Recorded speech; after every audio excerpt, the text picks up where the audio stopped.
Hi everyone, it's Brianna, and today I'm going to be sharing my cancer story.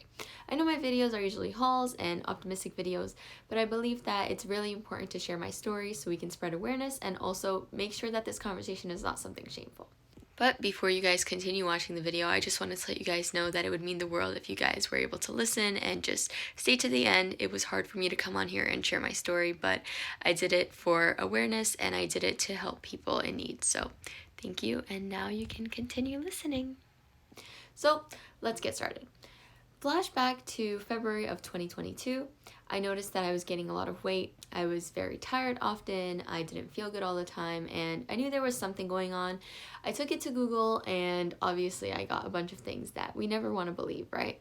But Lent came around and I was like, okay, I'm gonna give up meat in hopes of losing some weight. So I gave up meat. I was on a whole fish and vegetable diet. Everything was supposed to go great, but I just kept gaining weight and kept feeling sicker and sicker and sicker. So fast forward to April of 2022, the pain was getting so unbearable that we had to go to urgent care on April 17th, and they did an x-ray of my stomach. And at first I was like, why are we doing x-rays?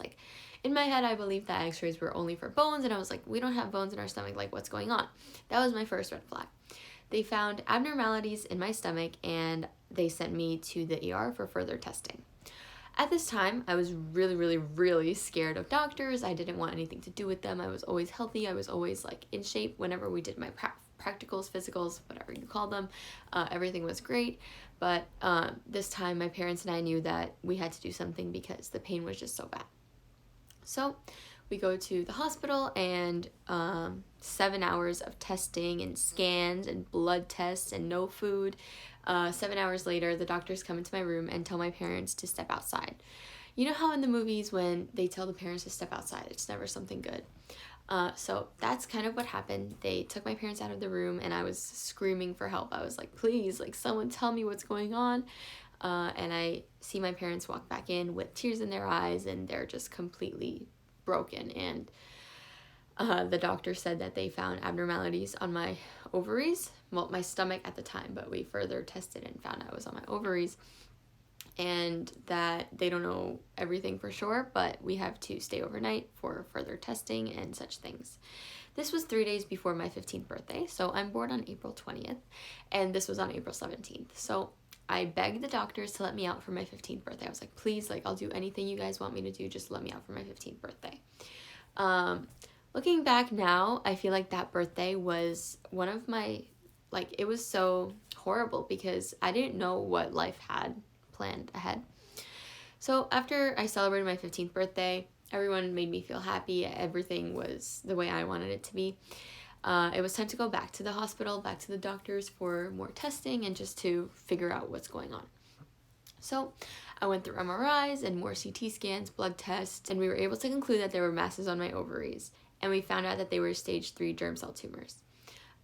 Stage 3 means that it is not stage 4, so stage 4 is not curable, but stage 3 means that it has spread. So it was in parts of my kidney and just all over my stomach, intestines. So we just talked to the doctors a lot. I kept gaining weight, everything was just going downhill. I was feeling worse and worse, and the best plan was to start chemotherapy. So I started chemotherapy around April 29th, April 30th, and that was the worst week of my life. Seriously, I did not know what to expect, and everything felt like it was the end. After my first round of chemotherapy, we had a short break, but I still had to go to the doctor and continue doing blood tests and getting a bunch of medications and just having to change my lifestyle completely. I stopped going to school. I stopped hanging out with friends. Obviously, my immune system was compromised. Everything was going downhill. I never felt good, and I still had this huge mass in my stomach. I was carrying basically a baby. That's what it felt like. So then we started our second round of chemotherapy. Through many issues and many hardships, I had to get blood transfusions, and then my hair started falling out, and it's all the things that you see in those movies, right? You never expect it to be you. And after my second round of chemotherapy, my doctor sat me and my parents down and were like, the masses are not getting smaller, we need to do surgery right now. And for me, since I was this always like athletic and healthy child, I never like had to prepare myself for these situations. So when they said I needed surgery, and I've never had surgery in my life or like went under anesthesia, I didn't take that well. And I was like, you guys need to give me time to prepare. They're like, no, tomorrow you're going into the hospital and that's it. I had a fear of the emergency room all the time. It gave me such high like anxiety, and the amount of stress and nerves that it caused me is unmeasurable.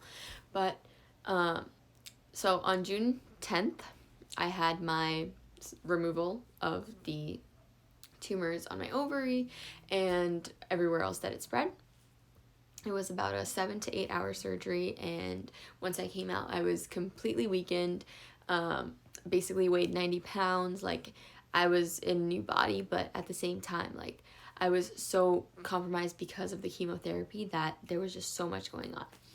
I took my Regents exams in the hospital because, of course, got to be an academic weapon, and I kind of like wanted to get back to my life. But the doctor said I had 2 more rounds of chemotherapy, so that's 2 more rounds, 2 more cycles of torture, and these torturous weeks were spent in the hospital, getting chemotherapy every day. There was obviously so many other procedures that I had to undergo, so many other medications that I had to take, but you get the gist. There was a lot going on at once, and it was really overwhelming.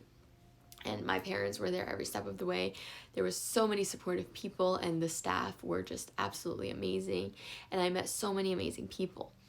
But I always felt alone. Like, there was not any other patients or anyone my age that I could talk to, and that kind of made me feel left out. I also had fear of missing out, like, on all the teenage things that all my other friends were doing and, like, hanging out, obviously, but I think looking back now, that was childish of me, and I should be proud of myself for like getting through such a hard time. So after I finished my 3rd cycle of chemotherapy, I was still very weak, very like not back on track, but the doctor said I couldn't start my 4th round because of my white blood cell count. I don't think I ever cried that much. I was so upset. I was like, there's no way I'm not gonna go back to school. Like, everything, like, I had it all planned out, and nothing was going my way ever since April of 2022. And I feel like this has made me realize so many things. But once I was able to finally get my 4th round of chemotherapy, I was able to ring the bell, and everything was looking bright. Everything was looking great. I was in remission. I rang the bell on July 31st, 2022. And from then on, I've been in remission.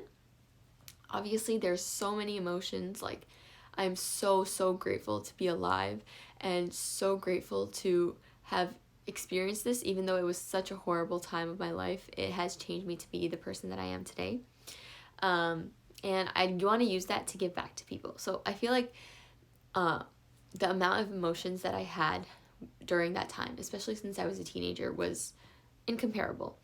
And I feel like there's so many other teenagers and adolescent young adults that are undergoing these same emotions while they're in the hospital and while they're undergoing a medical diagnosis, that they don't even know how to process their own emotions. And yes, we talk to people, we talk to therapists, we talk to the child life specialist, but it's different when it's coming from someone your age, because like, you're a teenager, you're just figuring things out.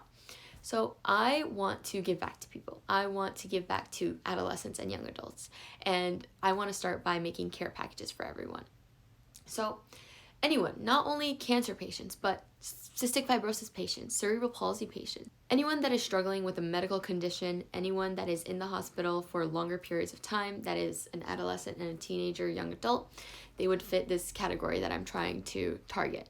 I want to create support groups, and I want to give back to people, because I feel like there's so many organizations that do give back, and we are all forever grateful for them. But I feel like it feels different when it's coming from someone your age. Like, you get down on that level, and it's a more personal connection.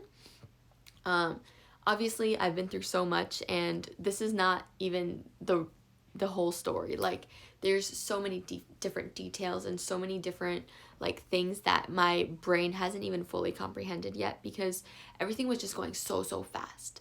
But I think it's important that I use this confusion and this like amount of emotions that I have to help other people and to give back. And I feel like that will give me my own sense of like clarity and help me find myself again. So down below in the bio, I will have a GoFundMe page and the Amazon storefront that you can help give back to teenage patients who are undergoing medical treatment or are having a medical condition. I think it's so important to donate and give back, especially to these causes that are different than the rest. So like, there's obviously other foundations that give back and make care packages, and I understand how a lot of people would support those organizations, but at the same time, making personal connections and getting down on the teenage level when it's so hard to understand exactly what you're feeling, I feel like that's such an important thing that's so overlooked sometimes. And it's hard because teenagers, like, they're just figuring themselves out, and with a new medical diagnosis, I feel like that really brings them down. And your help would be so amazing to not only me, but the other people that are undergoing this, that are just like me, and they all have their own stories to tell. They all have their own problems and their own emotions that are very confusing at times, but at the same time, they use that to fight, and they use that to be brave and push forward more. And I think that it's so important to give back to the people who are giving their everything, and they deserve something little in return. So in the bio, you will find things like books and coloring books and slime making kits, bracelet kits. I got a lot of fun out of slime making and bracelet making, and I just want to appeal to like the teenage audience. Of course, a lot of people think that we're very picky and that we're very hard to get gifts for or like help out, but I think that the little things matter so much. Like a little slime making kit can bring a smile to someone's face, even if it's for 5 minutes of their day. Like, that will change them in some way, and that will make them have something good to look back on. And I feel like with your help, I can make a difference, and we can all make a difference in someone's lives.